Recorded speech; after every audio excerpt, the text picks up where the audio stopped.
My name is Mike Shepard. I'm a producer. I want to get to know the artists in my new community. This is 1,000 Meals with 1,000 Artists.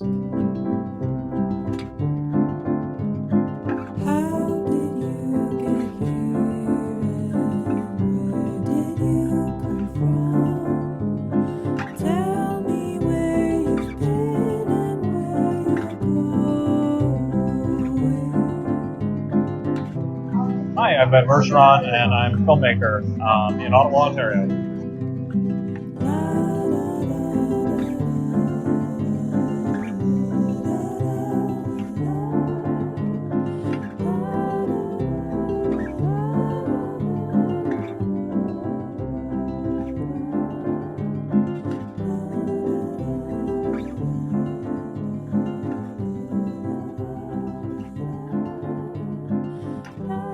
This week I was back in Ottawa and I had the pleasure of sitting down for some pub fare at Publico in Westboro region in Ottawa with Ben Bergeron. Ben is someone who I met only this past year as I was getting to know some of the different groups in Ottawa. Ben emailed me because we were both sponsoring another event and he saw an early description of Soul One and thought, hey, we have some goals that align. I'm really glad he did because I've gotten to know Ben a bit over the past maybe year or so, or 6 months, or however long it's been. And we both do have a lot of goals in common. His work with Hot Shoot Productions and Youth Ottawa is to empower young filmmakers and young creators, give them more tools and opportunities. He does a lot of workshops, gives a lot of opportunities to young filmmakers to create work. Even though film is not something that I would say I have any sort of expertise in, I'm a lover of film. I've always enjoyed watching movies. I've always enjoyed talking about movies, debating them. Talking with Ben was really great. We chatted for quite a while. There's a lot that I did have to cut out of this episode, mainly for time, because I was trying to keep most of the conversations to around the same half hour or so. Ben and I talked a lot about the lack of sound stages in Ottawa and other communities and what that means and how that impacts professional film. We talk a lot about the needs and wants and what could be helpful for filmmakers in the community. All of that didn't really make it into this conversation because it's just all part of the research project that I'm doing of what sort of role can Soul One and myself play in this new community that we're in. I really enjoyed this conversation. I thought that we talked a lot about Ben's journey from making films before he even really took it seriously, as he says, to making his own movies, to going to high school and still making movies, to going to film school, and now coming back to Ottawa. And even though he does a lot of work for the paycheck and needs to make sure he pays his bills, he finds time to create his art. And he's done a really good job of teaming up the work that he does with Hot Shoot Productions to help support the work that he does. He works hard for his clients, creating videos and helping to tell stories online to help promote and raise different levels of awareness. But then he also meets people, makes contacts, ends up working on film projects with them. His friend Colin, who he discusses, is a big part of his journey to make 12 short films this past year, to kind of look back and say, here's a year of filmmaking from a couple of young filmmakers.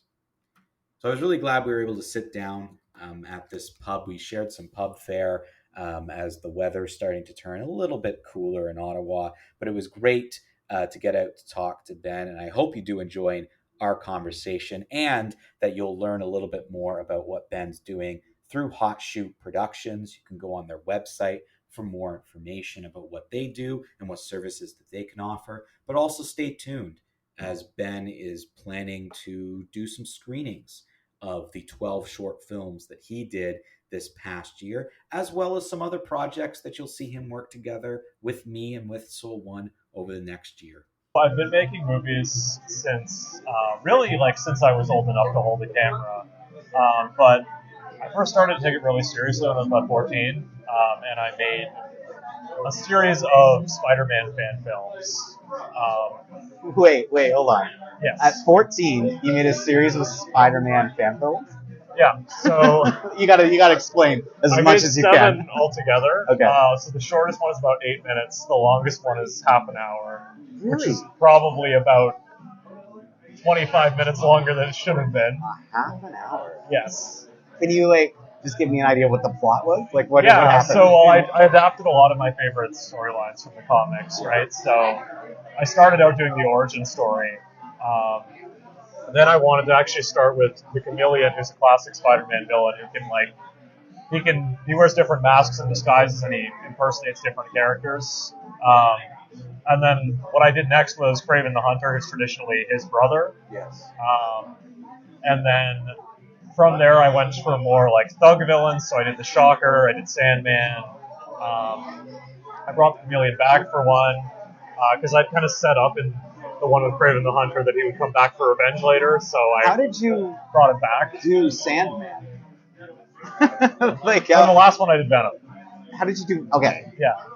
How did you do either of them? Sandman, Okay. Venom. How did you do that? So my ever-suffering friend James, who I made so many films with, played Sandman, and Yes. yeah. So I covered this block of, I forget if it was cardboard or balsa wood in sandpaper, and so we had this one very janky cut where match cuts from my friend making a fist to he's got the block on. It's like the hammer made out of sand now.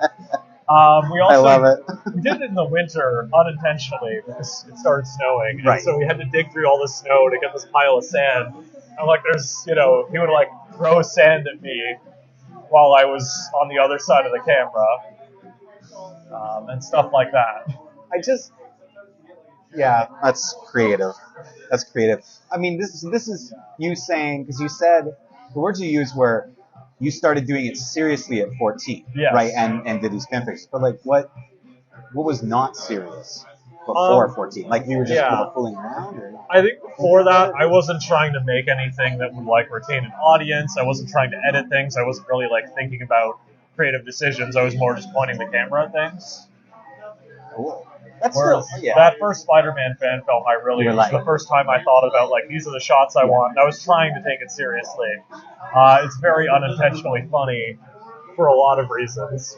And how old are you now, again? 24. Okay, so for 10 years, you've been making films seriously, but before that, even before 14, you were fiddling around with making movies. Yeah, I made a bunch of little, Lego Star Wars stop-motion things. Okay, cool. Before that, I was doing just filming me and my brother doing whatever. The only short I've seen of yours you're in. Are you in most of your movies? I started out, so it's funny, I really just wanted to write originally. Yeah.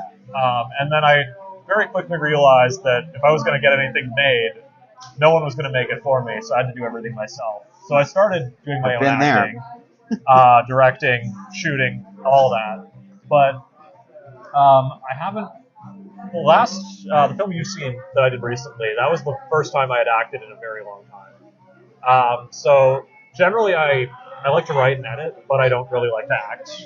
And when possible, I want to avoid doing any of the camera work also. So that's why I have my friend Colin, who kind of tackles camera, lighting, and I know about that stuff, but at the same time, it's I don't want to have to worry about it. I've learned this year from producing so many short films back to back. Yeah, it was very nice when I had a month where I didn't also have to direct. So let's name it 12, or you will. By the end of this year, you will have 12 short films that you did one a month for a year. So that's as back to back as you can get. Yes. I will, even though they're short films, how long do they take on average? How long would you think everything from filming, conceptualizing it, filming it, editing it? How long does it take? I would say out of a month, it's about at least a week's time. Okay, that we invest, at least a week. Yeah. Of nonstop working on it. Yeah. If we were to put it that way, obviously I'm working around my job. That's a factor. And why it's not always week back to back. But if I were to do all the work like that, it would be a week each probably. And it's really helpful to have a partner in that. I mean... Yeah, so talk about that relationship. You and Colin, what you say he handles kind of all the camera stuff. So what's the separation of duties? Does it change from film to film, or like do you swap certain things, or how does that work? I kind of opted that we're both the producers, Okay. and then I focus on directing and he focuses on cinematography. So, I'll tell him like what the shot is, but I'll trust him to like use the right exposure settings and the right lights to get that shot. But typically he's stuck to that. I've transitioned into, producing on some of the on a couple of films that were directed by other people as well. There was two that I ended up shooting. One of them I shot all of, and the other one I shot all of the flashback sequences that we shot on a certain day. Okay. So you are swapping a bit then, depending. Yeah. on... Well, it's typically because Colin's unavailable or Yeah. something comes up. Yeah. The flashback sequences that we shot for our short film Crashed, I ended up doing because he just was super sick the day we wanted to shoot it. Yeah. And we were shooting in a cave, and I was like, yeah, you just stay home. I'll figure this out. I knew what the shots were, and we got it done.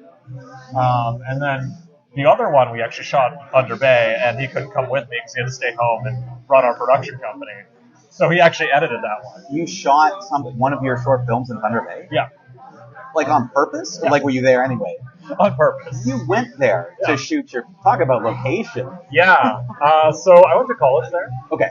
So you knew of areas you wanted. Yeah, and beyond that, my prof was very accommodating and said, hey, in the summer, if you want to come up and just use the gear and make a short film, you can do it. That's so cool. That's so cool. So I arranged to come up for a week, Yeah. and we shot for about a day and a half to just get the whole film together. The act of getting to Thunder Bay was so challenging. Thankfully, I went with my roommate David, who also acted in the movie. Okay. So we could alternate driving. Yeah, it's a long drive. But we drove all the way there and all the way back, each in one day. Yeah, it's interesting talking about how far you'll go physically, apparently, for your craft. Because oh my god, also you told me, that you're funding these films yourself. Like you're doing this you've got your production company that you and Colin both work for, right? Like you both. Which did make things a lot easier in terms of scheduling because, of course, I knew when he had work and he knew when I had work, so we were able to schedule a lot more efficiently. And you've got your job, and you've got your projects, and you've got your clients that you have to work on there, and you're doing this on the side. Yeah. And it's all part of the same thing. It's all part of your craft. The sacrifice we make for our art is you're giving up your time, your own money, and you're driving to Thunder Bay to complete this series of short films to build up to do your next projects, right? Yeah. Like it's going to keep going and going and going.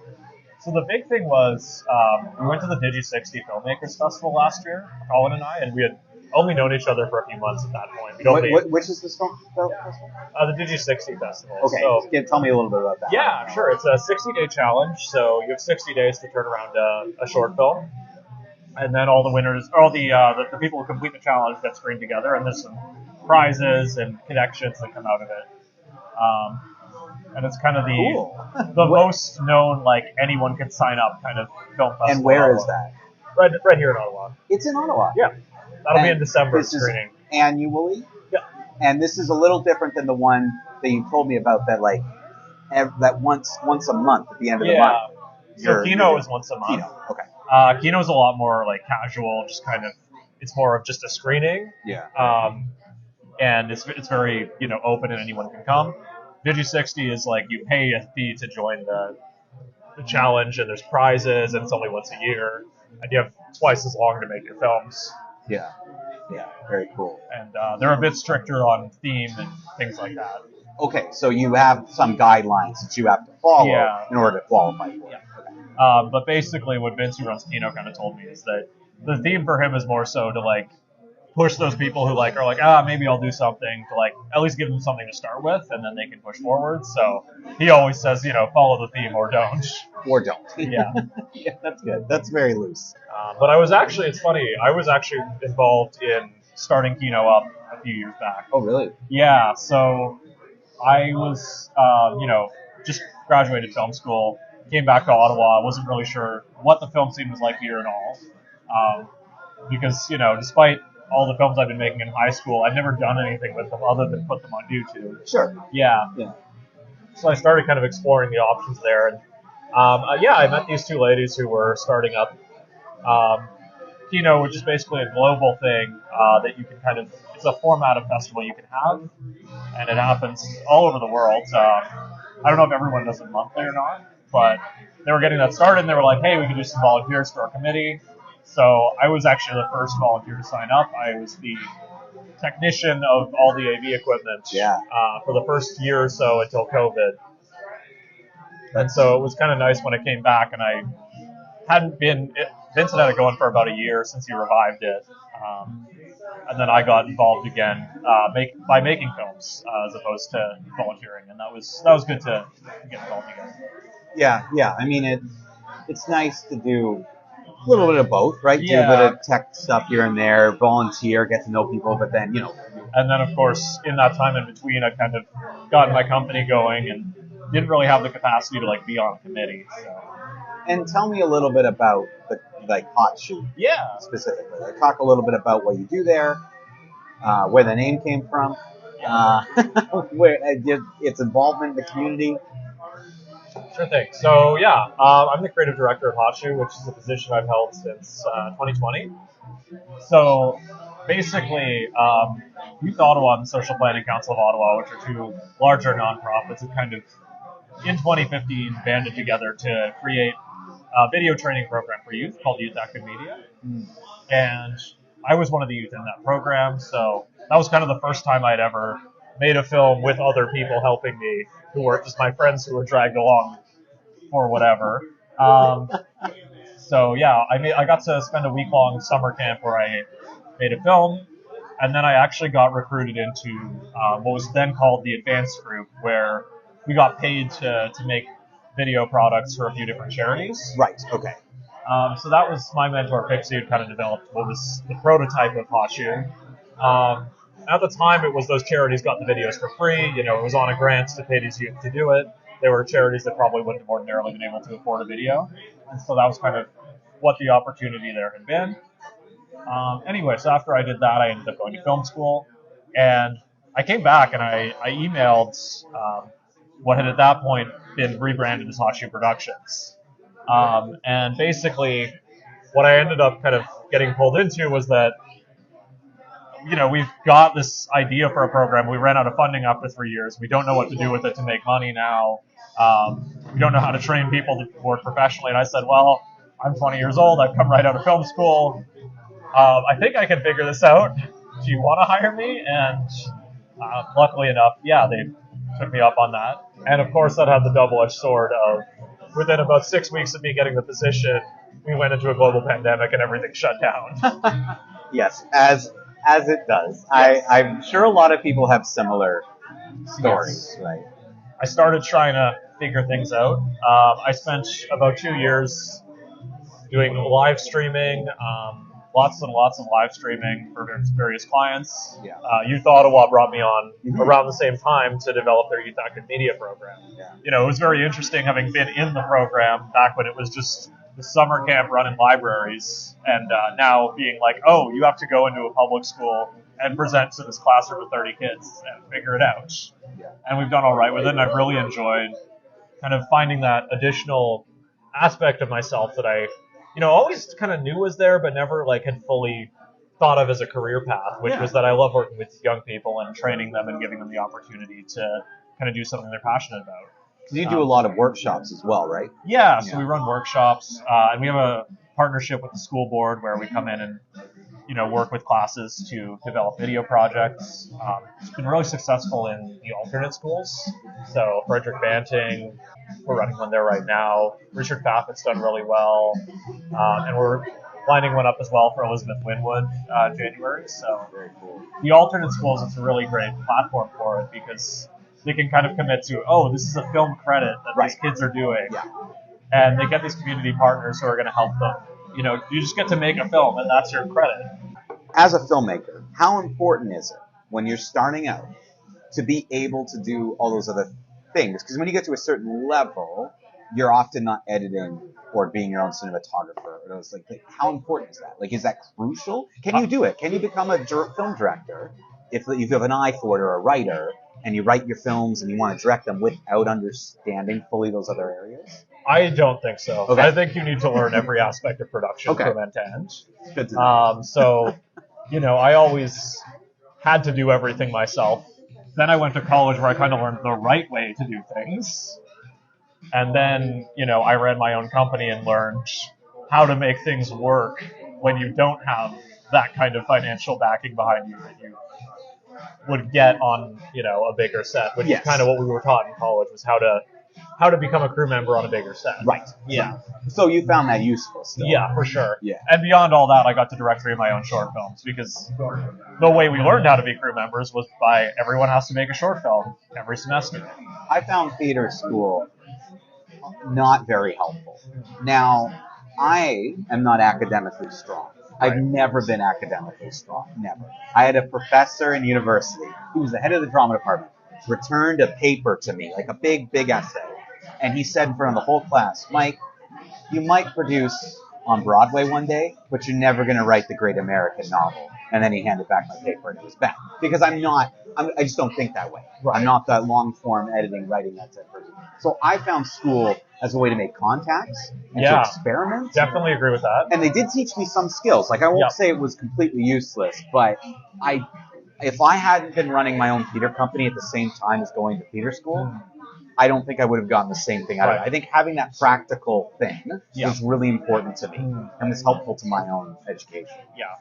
I think if I hadn't gone on to run my own company right after school, I also, that was the second half of my education. Yeah. And I think, I don't know, would you agree that it's good to have that balance? You've got the education, but the practical, you've got to have both. Absolutely. Yeah. I think that, you touched on school being really great for contacts there, and I really agree with that.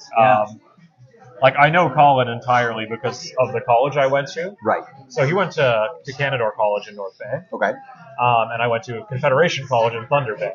But it just so happened that my friend John, who was in my college program, went to high school with Colin. And cool. So last year, when I was the first assistant director on a friend of mine's feature film, we were hiring out crew. My friend John came up to be the script supervisor, and he said, "Hey, do you need a camera assistant?" And that's how I met Colin. It's like, "Oh, you live in Ottawa? Oh, you're looking for work? Great. I guess you work for me now." It's so interesting how that can happen, but you never know. And that's, again, I went to Queen's University in Kingston, and it's a very liberal arts school. Like, it's very focused on the academic side of arts. Right. A lot of the classes you take are more theory, a lot of history, and a lot of essay writing, those types of things. But the department is very, supportive of the things you do, whether it be to help with crew. They have a lot of spaces. You can rent the spaces, do your own things, and people are very willing there. Yeah. And Queens was one of those places that Kingston's so small, but I think there's more theater companies in Kingston than there are in Ottawa because of Queens. That makes sense. Because everyone just starts their own thing to experiment, right? I like to know from people kind of what's next for them. Right. But not in a immediately next thing. It's like, where's things going? Like, you're only 24, so you obviously got a lot of time, but where is this all going for you? Like, where do you see the next couple of years? What are some of your goals, your hopes, your dreams? What's next? What does success look like for you? I appreciate the reminder that I'm still young, because I am horrible for always feeling like I don't have time to do these things later. You are entering what I would call the third of 3 sections of youth. Yeah. So you've got high school, university, college age, basically you're I will say pre-19, then you're 20 to 24, and then you're 24 to 30, you're 29. You're just entering the third stage. Yeah. But as far as I'm concerned, you're still considered a youth until 29. Yeah. Once you turn 30, you're not. But to me, you're entering emerging artist. Yeah. You're exiting, youth, and you're entering emerging artist, but still part of the youth framework. So you have tons of time. You're 12 years behind me. So as far as I'm concerned, that's a lot of time. But I think the next couple of years could be really interesting. Yeah. To me, there's 6 years here that could dictate the rest of your life. Not to scare you, but it's interesting to know your thoughts on those things, because I'm sure you're thinking about it. You're someone who thought enough to plan out a year of 12 films and want to do a screening and want to do a feature. So obviously you plan a little bit, because you have that. So what are your plans? What are your thoughts? Yeah, so I'll share by kind of just talking about what my mindset used to be. So when I was, in college, I was very determined that the first thing I was going to do when I graduated was put together a feature. I was close too. I had a script. I was moving towards shooting that summer. But what I realized was that my plan for how I was going to do that was very much dependent on my entire class rallying behind me and deciding, yeah, this is the guy whose idea we want to back and spend a month working on a movie for free for. Right. And I had a bit of a reality check. And that actually led me back to doing youth work and kind of getting into that space, which ended up, helping me get back into film. But yeah, so basically I had this mentality because of the age I was, Sam Raimi, who's one of my favorite directors, directed his first feature film, The Evil Dead, at age 20. So I have to do the same thing, or better. Right. And I turned 20 when I graduated, so I was like, it's time, I gotta go. And, obviously I was very not ready. But then, also the more I researched The Evil Dead and the production of it, the more it was and the more I rewatched it and realized how many mistakes are in it, the more I realized, that was his first try. And there's a lot of stuff he did wrong, and one of the things he did wrong was apparently it was a terrible set to be on. And I'm like, is that the environment I want to create for myself and everyone around me? So what I kind of did was I took a step back. I started writing the scripts for a feature I wanted to do the next year. Then it was COVID. Then I was busy with work the next 2 years. And then, I come to this year where I decided to do the 12 Tales project, and I decided, the next year I want to make my feature film. Right. So I want to do that next year. But I'm kind of coming at this with the perspective now of if it doesn't happen next year, it'll happen eventually. I've still kept working on it through all these setbacks. And it's okay for me that happens, at 25 or 36 or whenever. It's going to happen. Yeah. You're going to make your feature. Doesn't matter when it happens, because you're going to do it. Yeah. But, if all goes according to plan, I would love to wrap that feature up in the next, by the end of 2025. So I think in the next 2 years. And from there, I would love to, apply for, get the word out there, send it to some festivals, kind of sell it to the point, maybe get a distributor where we get the opportunity to do another one. Yeah. And then with that one, I'm more open to, maybe it's someone else's story. Right. Maybe I'm just doing this as work for hire, but I want to take it to the level where I get to direct a film as work for hire. Yeah. Yeah. Very cool.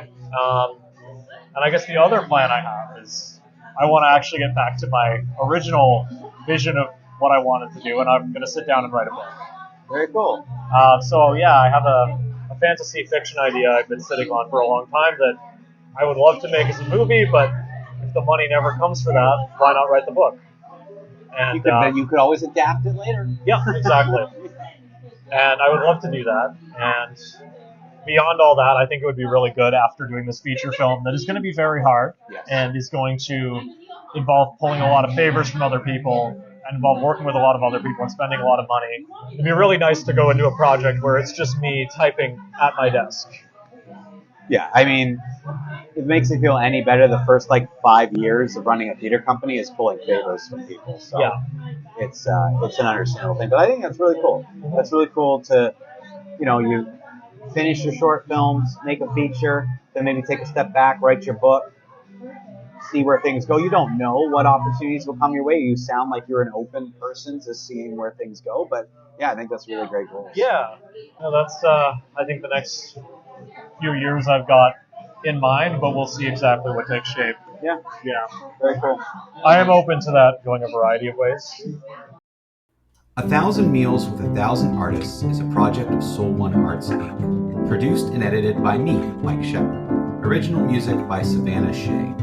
Thank you to this week's artists and the local restaurants who host us. For more on 1,000 Meals with 1,000 Artists and Soul One, please visit soulonearts.ca. If you're an artist, feel free to reach out to us on our website and connect for your own meal. Thank you for listening.